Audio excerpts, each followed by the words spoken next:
Hey, Grow My Service Company. So excited to be with you again, live from my living room. Today, we are going to talk about how to stop living your life putting out fires so you can start growing your cleaning company and really living the life that you want. If you are getting value from the show, we are.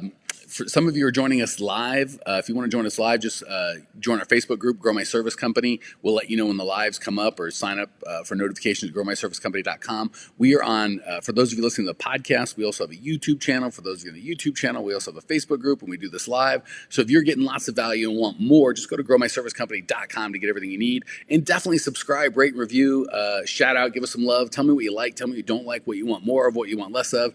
We are doing everything we can to help owners of service companies grow and really have better lives. That's the key to the whole thing. We talk a lot about business and growth and money and all that stuff, but the goal is to help you have a better life. And that is really what we're talking about today, because I have lived the life of putting out fires and, you know, kind of just working your tail off all day, and you get up at 6, you hit it, run, and then you kind of come home and maybe your spouse goes, "What'd you do all day? How'd things go?"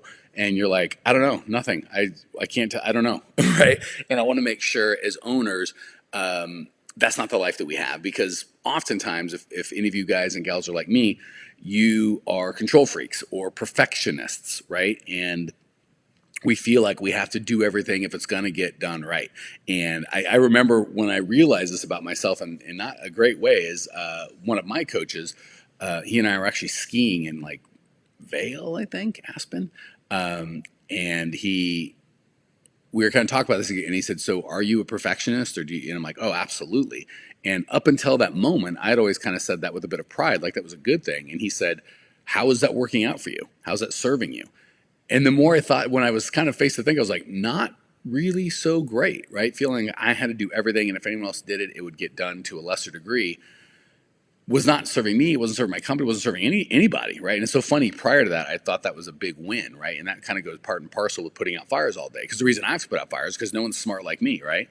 In my crazy warped head, and maybe you guys have some of that craziness going on in your head, and we want to make sure we unwind that and have us look at our business and our teams and what we're out to accomplish in a way that brings value to the world, as opposed to puts just honestly tremendous unfair amount of pressure and stress on us to get everything done, get it done right, blah blah blah blah. So we all, as business owners, this is probably our biggest thing that drives us to be business owners, is have a perfect vision in our head of what our business looks like and feels like and what it should be, right? And that's the angst of the entrepreneur, is that clear picture in our mind of this is what my business should feel like or look like, and it's not there, right? So we hustle and do everything we can to kind of bridge that gap to get us from what it looks and feels like today to what we know we want it to be.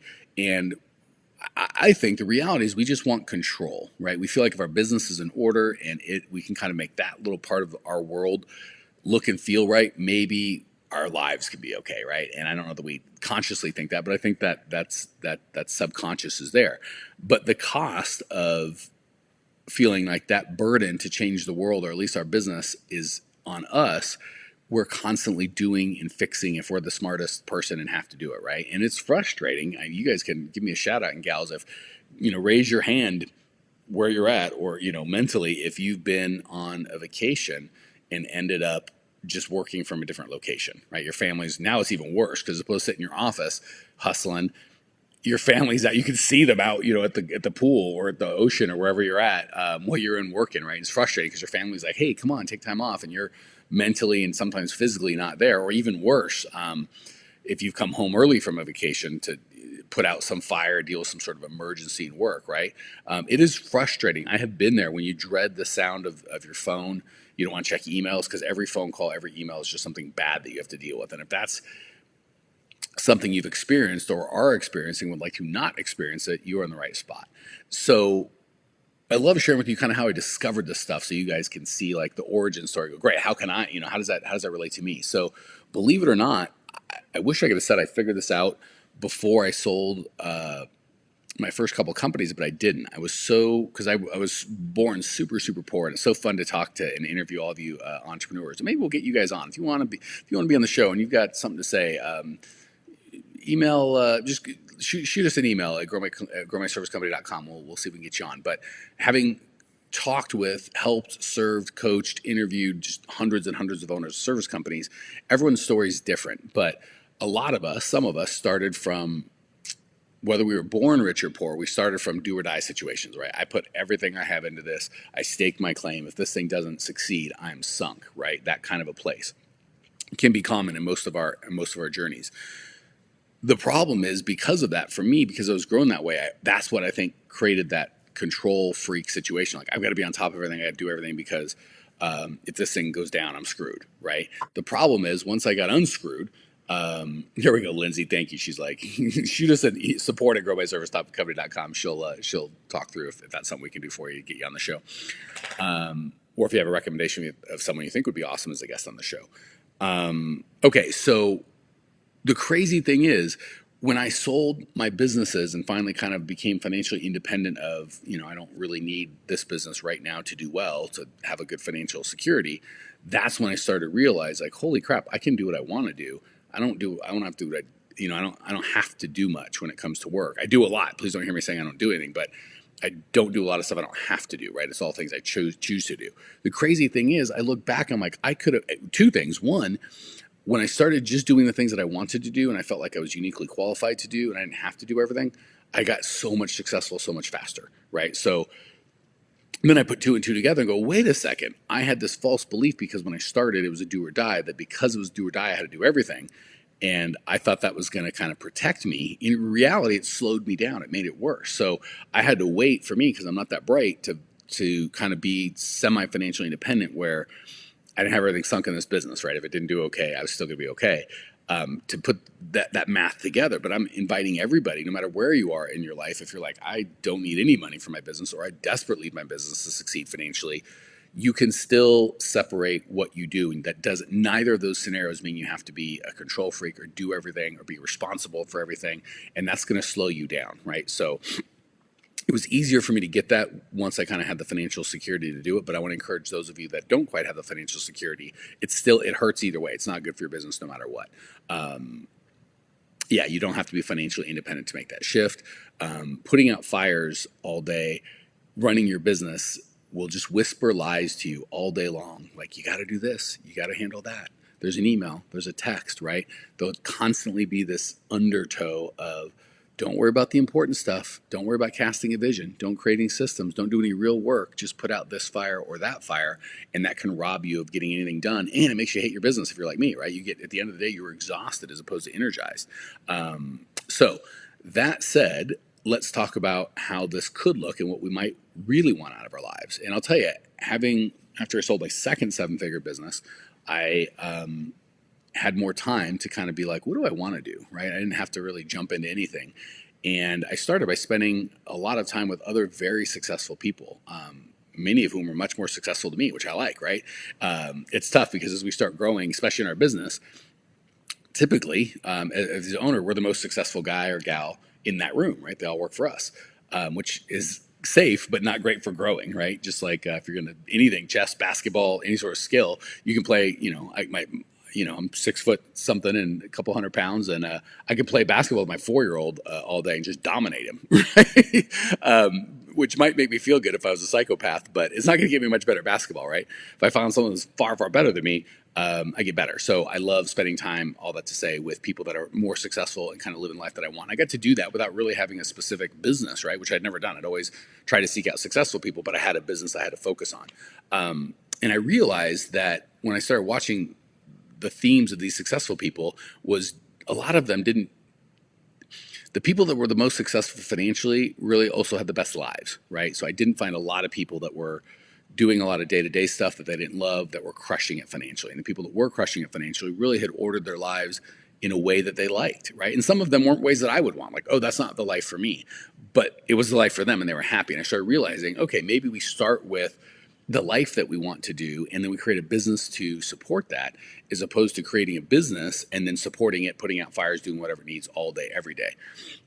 So the cool thing is, I started to realize, like, hey, now that I don't have to go to work today to make money, to pay rent, to pay a mortgage, to whatever, I started realizing that I really wanted to bring value to the world, and that looks very different for me than it might look for you. But as owners of service businesses, we really, hopefully, want to serve our fellow humans, and we'd like to get paid for that, right? The crazy thing is, once I started focusing on that as opposed to whatever the fire of the day or the emergency of the day is, it paid way better, right? So first I was like, oh, I'd love to be able to put down this burden, but my business needs me, everyone needs me. So I had this false belief because I'd created that my business needed me. And if I stopped putting out fires, the world would spin out of control. It wasn't true. I made myself believe that, and it didn't help me or anybody else. Actually, let's do a quick exercise. It'll be fun. Think of the biggest emergency that you've got today that's stressing you out. Just think about it. How big is it? A 1, a 10? 10 being it's an emergency, you'll never get over it. 1's being no big deal. And then fast forward a month from now. 99% of the problems you have right now, a month from now, you'll have completely forgotten about. Even if something 8 or 9 or 10, 5 years from now, you'll have completely forgotten about it. On your deathbed, you'll most certainly have forgotten about it, right? So we can reframe all these fires that feel so important that we've got to put out to things that will get handled one way or another, and we don't necessarily have to handle them, right? So we got to, first of all, put them in context of how important that they are. The opportunity lies in shifting from doing what you feel that you have to do, like this prison that you've created for yourself, right? Because we create that, by the way. We have businesses where everything runs through us, employees, customers, vendors. They all have our cell phone number. If I don't pick up, if I'm not available 24/7, we created that, right? We always blame and go, well, you don't understand my customers. You don't understand my employees. No, but I've been coaching service business all over the world for years now, and I've coached thousands of them. And it's never the employees, it's never the customers, it's always the owner, right? My customers don't have my cell phone number and call me 24/7. If they did, I would ignore it. No offense, guys. Love you all. I serve at a very, very high level, but I do it in a structured way that gives me the life that I want and gives them the result that they want. There's no reason you can't have that yourself. So, as with everything else, let's give you a framework, a step-by-step process to move from putting out fires all day, living the life that you think your business requires, and moving to a life that you actually want to live, right? So first and foremost, and this is with just about everything, but it's certainly here, is decide, right? So there's really 2 steps. First, you're going to decide, then you're going to do. So the deciding, there's 3 parts to that if you're writing stuff down. First, you have to decide what you want. Sounds simple and obvious. A lot of people don't do that. And they'll go, oh, $1 million business, or to double my business, right? And the double my business makes me crazy because it doesn't matter who I talk to or what revenue they're at. The guy at the $100,000 business, he wants to double to 200. The guy at $1 million, he wants to double to 2 million. The guy at 10 million everyone wants to double their business, right? So that's fine, but we got to ask ourselves a second question, which is why that's important to you, right? So a lot of times we don't really want to double our business. We want to feel more important. We want to buy a different house. We want our wife or our husband to respect us. We want the world or our parents to acknowledge that we're good business people. There's a lot of other things that we want, and until we ask why we want it, we don't know why. So really important we get the why behind the what. Big deal. And none of those goals are bad or good, right? Wanting to double your business or quadruple it or have a $10 million business or $1 million in the bank or give $1 million, all of those things are fine. But until you connect it with a why, there's no power, right? I'd like to win the lottery. I never will. Would you like to know why? Aside from the numerological statistics saying I'll never win, I don't buy a ticket, right? Because I'm not interested. So I'd like to win the lottery. I never will because I'm not going to take action, right? And please don't hear me saying go buy lottery tickets. But a lot of people want to double their business. So part of the good thing about sitting here in my living room is I get to feel casual and kind of really share and talk with you guys. The bad news is my dogs, if someone comes to the door, we get that. So, and I'm trying not to scream at them live in front of everybody. Just so you know, afterwards I will yell at them. Actually, I will, because I forgot. Hey, cut it out. Come here. See, there you go. That's what it looks like. So when we talk about being real, that's what this looks like. Oh my gosh. I think I heard the door open noise, and I don't know if it was the front door or not. If I hear anything else, we'll go check it out. Until then, let's keep talking business. So if you don't have the why behind the what, there's no power. So the what you want is only going to get done if you know why you want to get it done. If you don't know why you want to get it done, you won't take the action it takes. The last piece is we've got, and you do the why first, is what am I willing to give or sacrifice or not give? That's just as important for this. So the not give is just important. If you go, I'm not willing to sacrifice my family or my spouse or my time with my son or my integrity, right?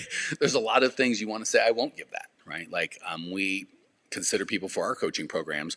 We are kind of, I'll just tell you, we're looking for people that are like, I will do anything that's legal, ethical, and moral, right? Obviously, if someone's like, I'll break my integrity, that might not be someone that we're looking for, but certainly not anything we'd ask. But really big goals sometimes take, I'll do anything with as long as it's legal, ethical, and moral. And for a time, by the way, like if we're asking for extra time away from family or something like that, that's never going to be something for years, right? That's not healthy. So what you want, why it's important, and what you will and will not give for it. These are the things that you've got to kind of decide before you start taking action. So the framework for moving from putting out fires all day to living the life that you want is first deciding the life that you want, why it's important. Please don't skip that step. And then what you're willing to do and not do for it. Cool thing is you might have been willing to work 60, 70, 80 hours a week, sacrifice everything, you do anything, be available all the time. The cool thing is you don't have to do that anymore. We're going to talk about how to have what you want. And the other thing is you might have, when you started this business, said, I want freedom, time and money. And then that's what you wanted, but you get in a year, 2 years in, you have neither time nor money. But we never have to take a minute to stop and ask ourselves, is this what we wanted, and fix it. So we're going to do that right now. Once you've identified what you want, my wife had the audacity to enter the room, which apparently dogs aren't tolerating. Once you decided what you want, why it's important. Wait, look at this. She hates it when I show, but she's ready. Look at that. Yeah. If you're like, well, how much money does this guy have? Look at her, look at me. It's a ton. All right, so let's talk about how to do that. So there's 4 S's from best to worst. Once you know what you want, why it's important, and what you'll do, we're going to figure out how to get there, the system to get there. First and foremost, we need to stop doing it. The more success I've found, the more things I've said no to.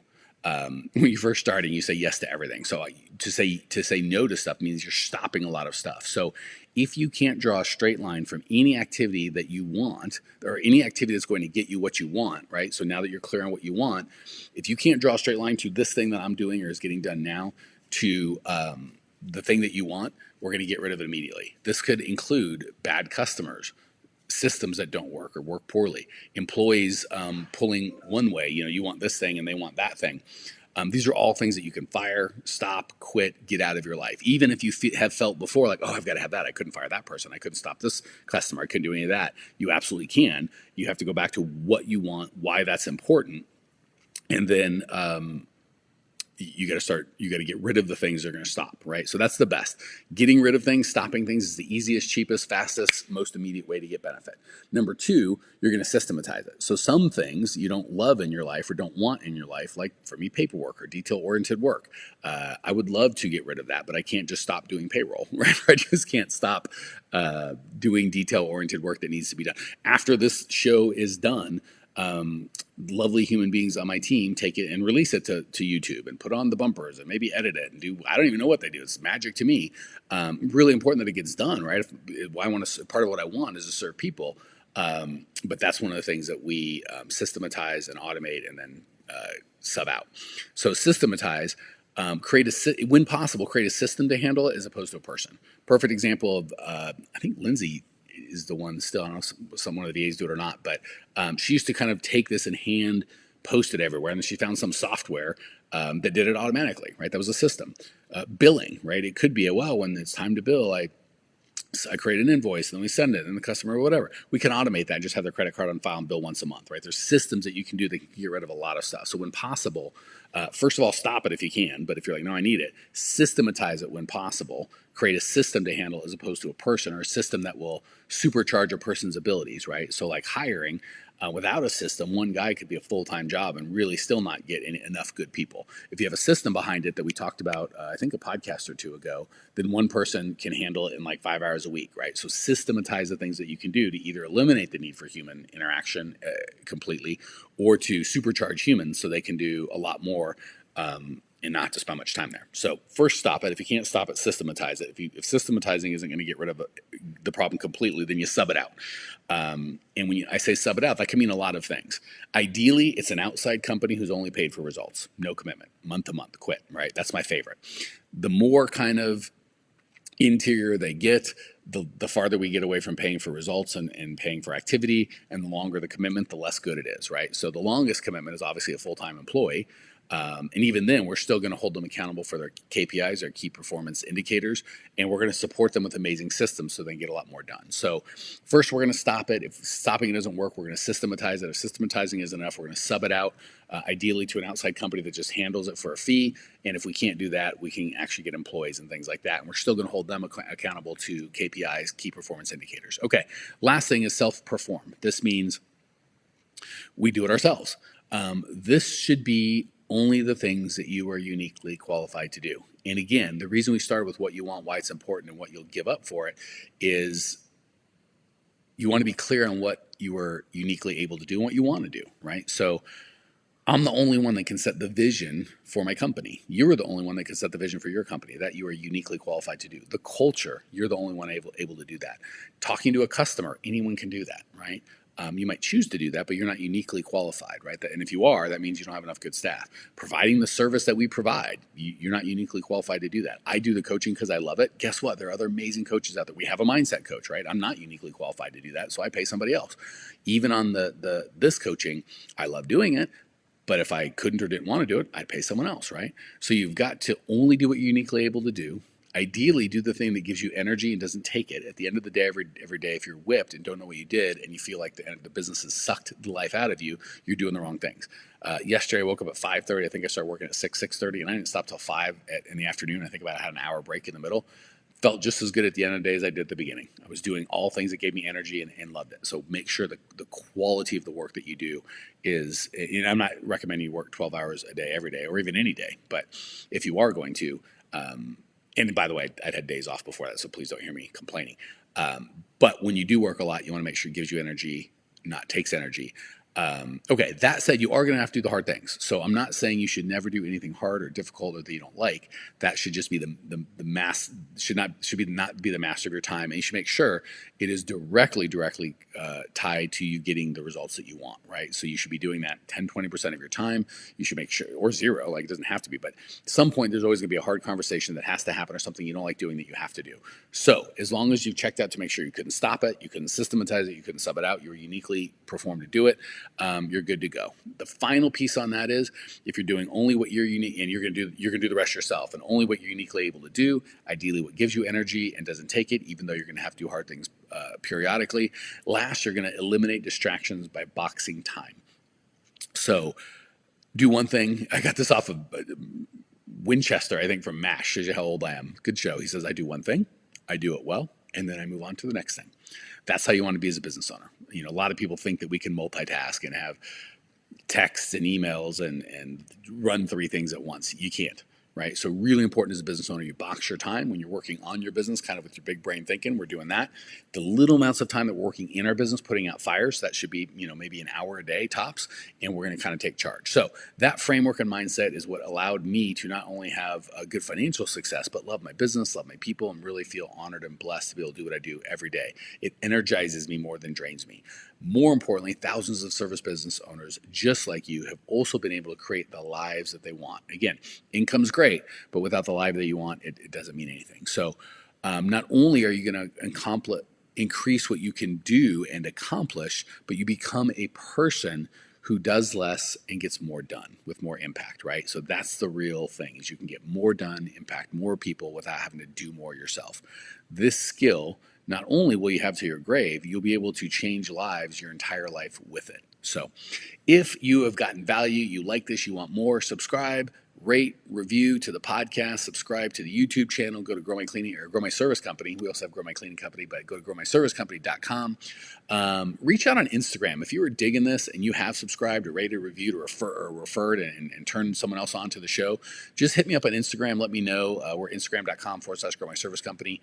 And I'll send you a free copy of my book, I'm a Freaking Genius. Why is this business so hard? Appreciate every last one of you. We'll talk to you again tomorrow. See you.